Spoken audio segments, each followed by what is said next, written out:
Hello and welcome to another how-to video. My name is Ditech, CTO at DVS, and don't forget to like, share and subscribe and follow us on all our other platforms and social media where possible. We thank you for all the engagement and all the likes, shares, etc. and we hope that we keep being able to do this throughout this year. Now today we're going to take a look at a brand new product from Suprema, one of our access control suppliers. So it's the FaceStation 2 with the thermal module. So we're really excited to bring this to you and show you how you can interact with this and give you sort of a feel of this.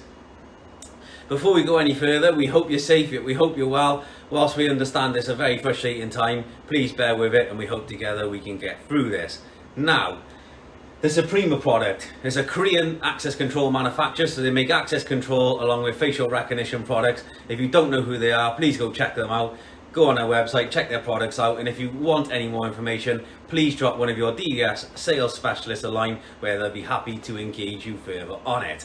So, moving on. So we have the Suprema backplate and FaceStation 2. So nice packaging, and we also have the power supply to power the FaceStation. Now the FaceStation 2, inside the box you get the mounting plate and instruction manual. That's always really important. Most people just throw that away.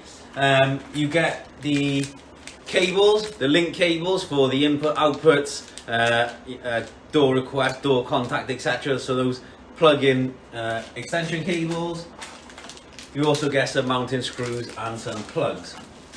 Now, carefully remove the product from the packaging.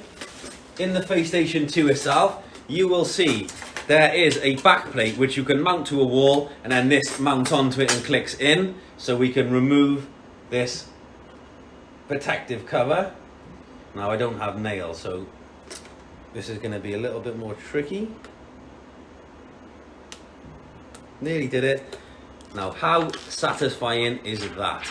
So remove the plastic cover. You can see a dual integrated camera, LCD screen, touchscreen, very slim profile. If you want to see what sort of size it is, then my iPhone 11 Pro, I'm recording on it now, but if you look at, that's a power supply, so you can see it's not massive, it's quite discreet, you know, next to a doorbell. So nice branding, nice stylish look.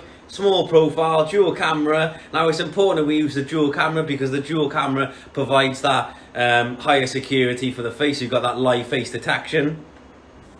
But Suprema have also got that infrared face technology. So they're very, very accurate day and night because they use the infrared as part of the modeling process, if you want to call it that. So it gets that really high accuracy and it's a nice secure product. So on the mounting plate on the back, you can see plug-on cables, LAN connection there, securing screw, so it's all pretty straightforward. Color code on the back of the mounting plate, which is really nice. But we are going to mount it to this new thermal module. So we've got the thermal module backplate, so we can mount that to a wall or surface or door, wherever that is. Obviously internal use only, especially with thermal. Mount this product to that, so it's a very, very stylish product. That plugs into the USB port on the back, and then we can program this so for an abnormal temperature, so if somebody's got an abnormal temperature, then it won't let them through the door and it can raise the alarm, the appropriate alarm. This new FaceStation 2, I can't just about say it, has got a really nice functionality where I can send a request, which I will show you shortly. We can add this product to the BioStar, send a request from here to somebody's email. They can self-enroll their face in there, so when they turn up after the self-enrollment, as long as their temperature is okay, it will let them in. It's very important when you install this for the first time that you do update the firmware. You should do that on any product, but it's really important, especially on this module with the thermal, that we update the firmware to keep it very stable and to add in all the little optional extras that we require. So the first step will be to update this. So I'm going to go and power this up, stick it onto the network, transfer you to the PC where we can go through the programming, updating the firmware, and then enrollment. So stay tuned where we can come back to this lovely, lovely product. Okay, so we've added the device to our network. Our network is a DHCP network, which gives it a address in the range we need. So I've logged into my BioStar 2 software. So if I just click log out. So BioStar 2 software is installed on your PC as your server. We'll just wait for this to log out. I've web browsed into the server as an application from another PC, so we're not accessing the server directly. We're just accessing the web side of the server. Okie dokie, so log in.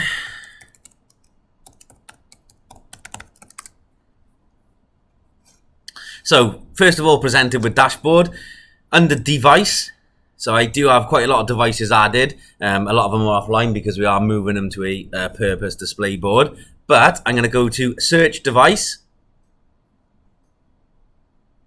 Now this is a brand new device. It's picked up a DHCP address in the range that I need. Status is okay and it's connectable. So we can add this to our software as it is. I can change IP by clicking set IP, but I'm going to add it as it is. So if I click on set IP, I can, instead of using DHCP, I'm happy to use that as an address range. Device for the server connection is that. Click apply. And it may take several minutes to apply. Do you want to apply changes now? Click yes. While we wait for that to take effect, simply log on to Suprema website. So you'll be presented with the main website. Under support and firmware, browse to the applicable product you're trying to update the firmware for, but for this instance, it's the FaceStation F2. And then as we scroll down, you can see the firmware is here. So I can click download. We will save that as a file.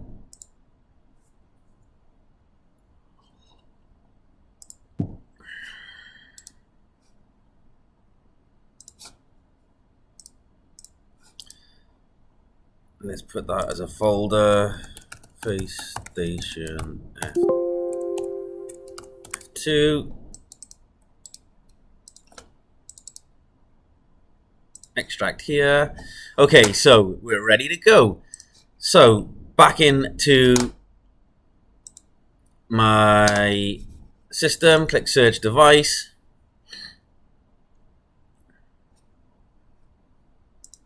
Okay, still hasn't taken effect, so give it a couple of minutes. So we'll come back in 2 minutes.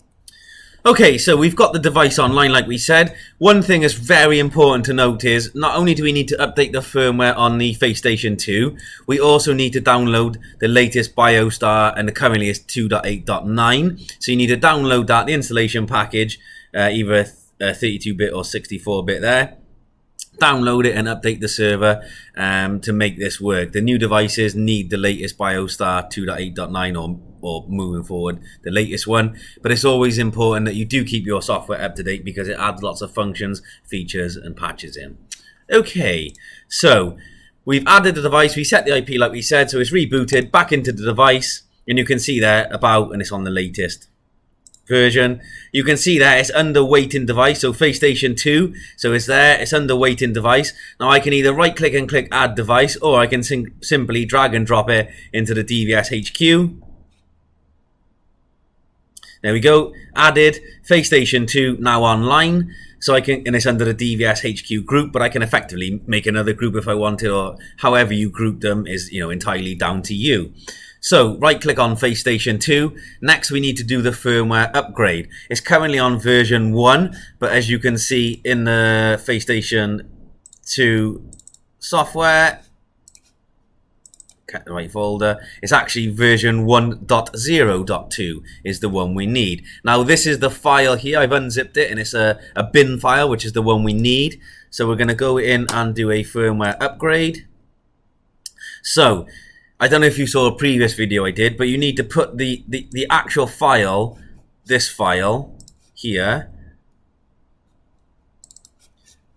Oops, sorry. This file needs to go in a certain location on the main server because all the firmware for the devices can be pointed to that directory effectively, and you can pull the firmware from there. So upgrading is quite a nice process.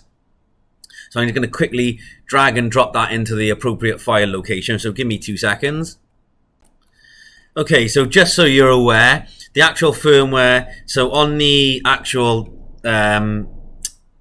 server itself, Under program files, BioStar2 file, there's a folder called firmware in there. You drag and drop all of the firmware for the devices in there, which will then allow you to do the firmware upgrade. So I've selected the device, FaceStation F2, click firmware upgrade. It's located the file, so I can click yes, I want to proceed with the file upgrade, continue, and we just let that continue. Okay, so device is updated, back online. So all of the standard functions, so when you click on device, click on the FaceStation F2, and now you can see you can set the time date format. The time synchronization is locked with the server, which is a really good power thing. It's a local network, so there's no issues with the network dropping out, etc. So we'll leave it in that manner. Change the date format. All of my you can put the device DNS, so 8.8.8.8 if I want.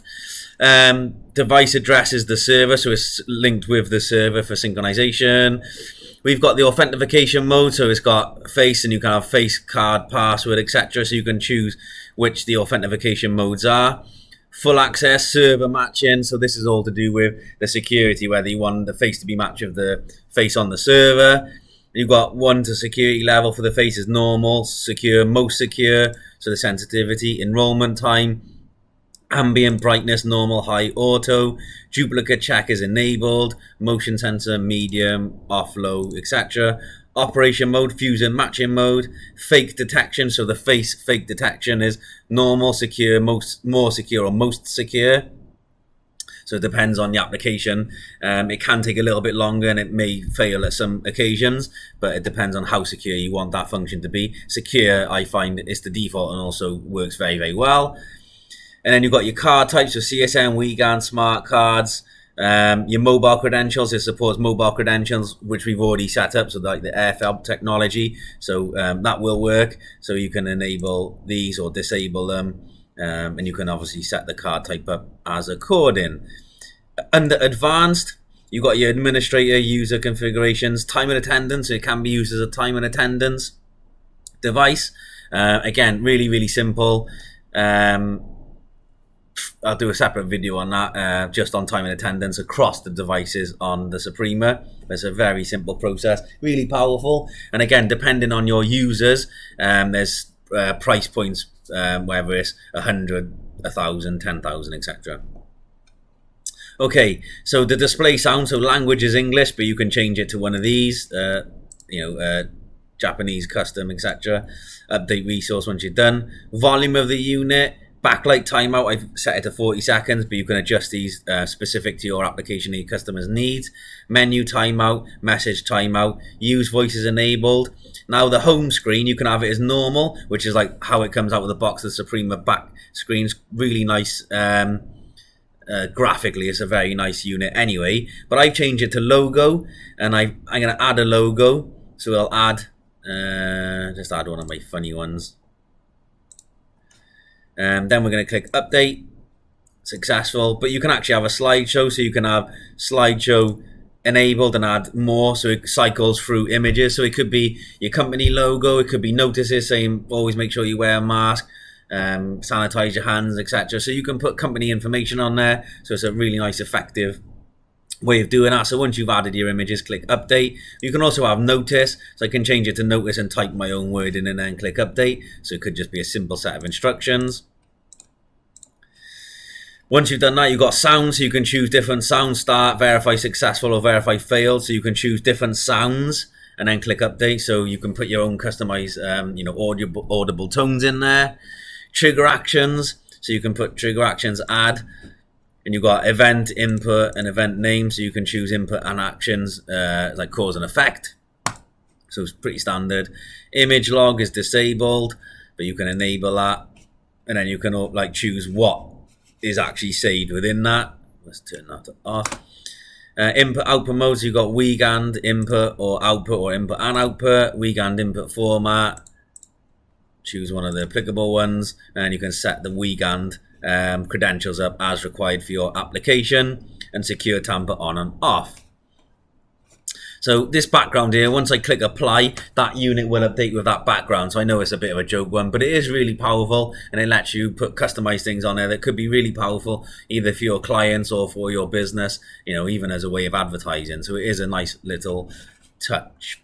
Under thermal and mask, don't forget with the FaceStation 2, I've got the bolt-on thermal module. You don't have to buy it with that, it's an optional extra, so it's up to you whether you do or do not deploy that for the thermal screening option. So mask detection, you can have it not used, use and deny access when it's failed to detect a mask. Some businesses in the UK are already doing this, or use, allow access after leaving log when failed to detect mask. So you at least get notified that the person isn't wearing a mask, but it won't prevent them from gaining access to the site. So I'm going to put, I'll just use it as deny access, or allow access but leave a log. And then mask detect level, most strict, more strict, or strict. So I'll put it as strict. What we found with lots of our testing, and this is like a generic thing, there's different mask types, different colors, and they can have an effect on the effectiveness of the mask detection across many different manufacturers.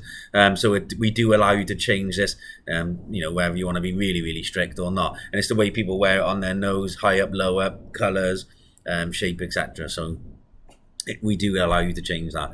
Thermal camera, not used, and again, used and deny access when exceeded threshold temperature, or allow access after leaving log when exceeded temperature. So again, one temperature screening, if it exceeds the threshold, deny access, or you can choose it. So allow access still, but then leave a log entry that shows that even an event that shows that person came in but could have a higher temperature. Just one of the many options. So use deny access when exceed threshold, yes, and you've got degree Celsius or Fahrenheit, save temperature data enabled, show infrared image enabled, temperature threshold, we'll put it down, so the default 38, but we'll leave it at that to show you accessing, and then I'll come in and alter it down to like 30 just to show you the trigger of that. Temperature fail sound enabled, and then you've got camera configuration correction, so you've got the distances, in centimeters, like 1 meter, and you've got the correction, and so you're able to do the correction on that to give it some more accuracy. Emissivity is 0.98, which is right for human skin. Temperature and mask check mode, check after authentication, check before authentication, or check without authentication. So we'll do check after authentication. We're going to click apply, and that's going to update the unit with those details. So that's now online. The unit's updated. I can already see in the corner of my eye that the banner has been updated. So if I just check now, yeah, you will get a chance to see that banner because I'm going to position a camera in front of it to show you this working. So that is as simple as, so a couple of things you need to do. Update the firmware on the FaceStation F2 to the latest from the portal. Update your BioStar 2 software if you haven't already. If it's not a new install, make sure both are up to date, and then once you've added the device, it's as simple as setting the parameters up that match your site conditions. Now, a lot of people that use Suprema can use it with third-party systems.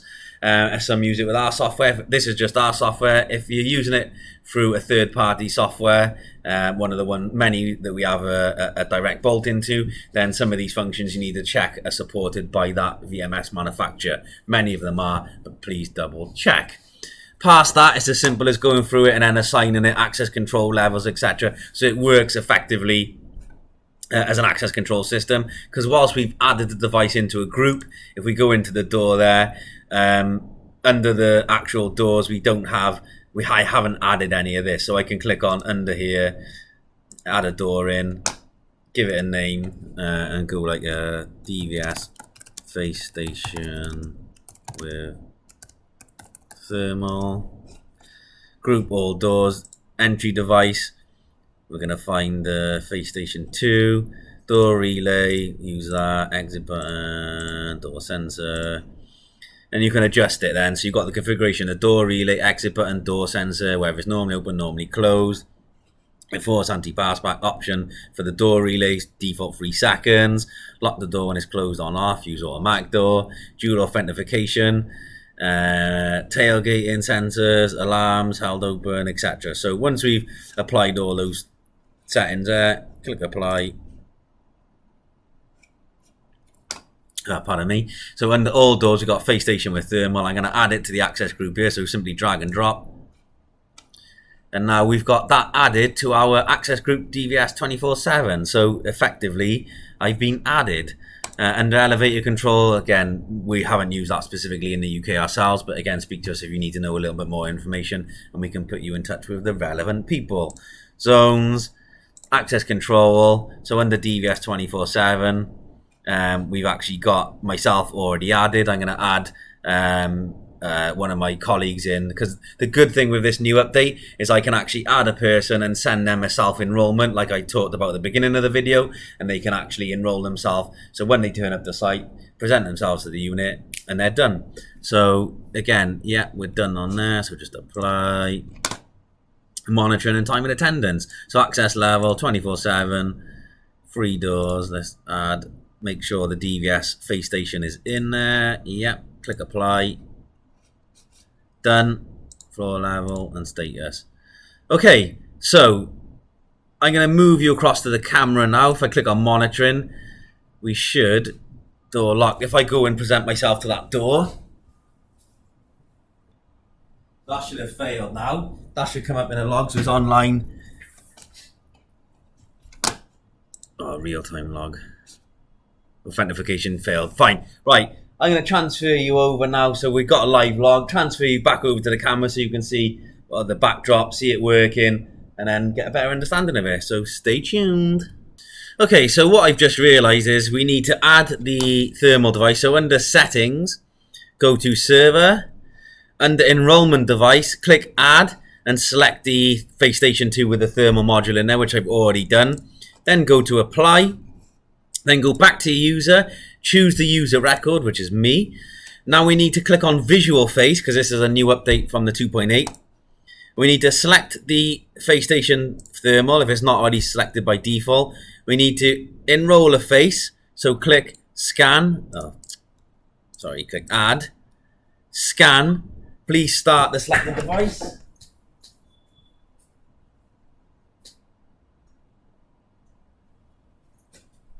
Okay, so that's my scanned image of that. We're going to use as the profile picture. Click enroll, click apply, and it can take several minutes to synchronize. But if I go to monitoring, real-time log, see if this is uploaded. Okay, so it's done the mask check. So you can see that mask not detected because I didn't wear it. My face was authenticated, door unlocked, and then door locked. So I'm going to do a little bit more testing. I'm going to add somebody to it now, to a self-enroll via email. So what I have done, just so you're aware, is under settings, under email settings, I filled in all the appropriate DVS email settings. So the test email is successful. So now I can go back into user. I can add a user. So add a user. Name, Stewie. Department, tech. Email, steven.nicholson@dvs.co.uk. Title, Senior Tech.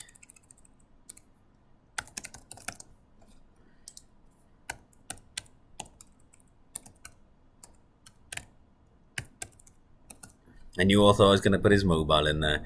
So ID6, group or users, period. So we'll do it for that. Operation level. I can do whatever I want. I'll call him an administrator. Login ID. Whatever we need to make up for there. But we'll just put it as none. User IP, none. Access group, 24/7. PIN, authentication mode, device default. So I'm going to apply this. And then going to send him a link to self-enroll effectively. So stay tuned.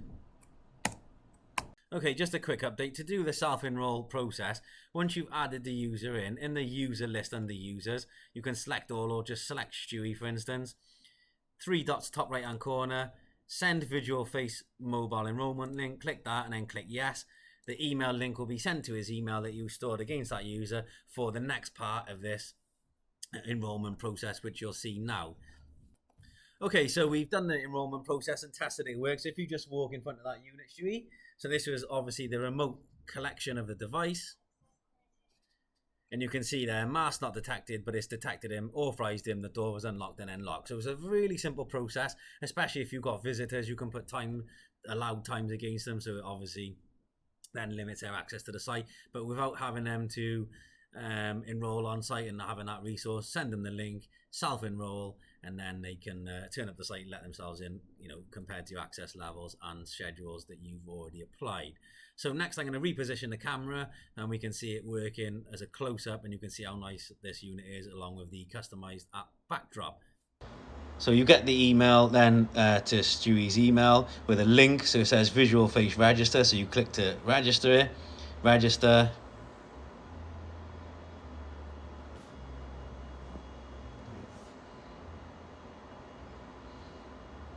Click register. Next.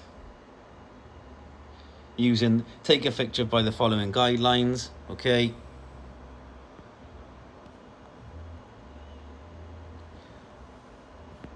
Take a photo of your face.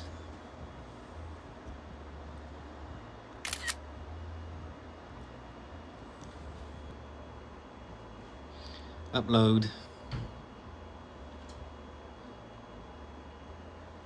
Upload image is now successful.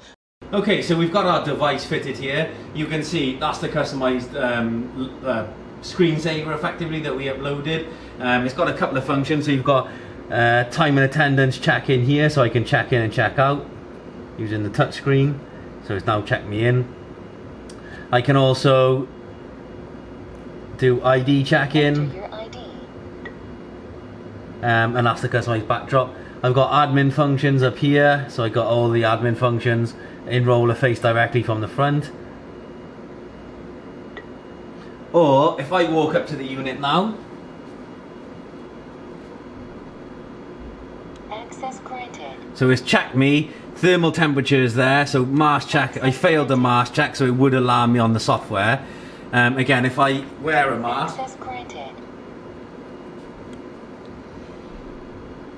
Access granted. So that's no mask failure there. My temperature has been measured there and shown in there, and it's under the 38 degrees that we applied earlier. Now if I not measured correctly because I'm not in the field of view. Temperature was not measured correctly. And again, if I adjust, so what I've done now is I've adjusted the temperature to 34.5 degrees, which is the minimum setting currently. Now if I walk in front of it now, it should trigger an alarm.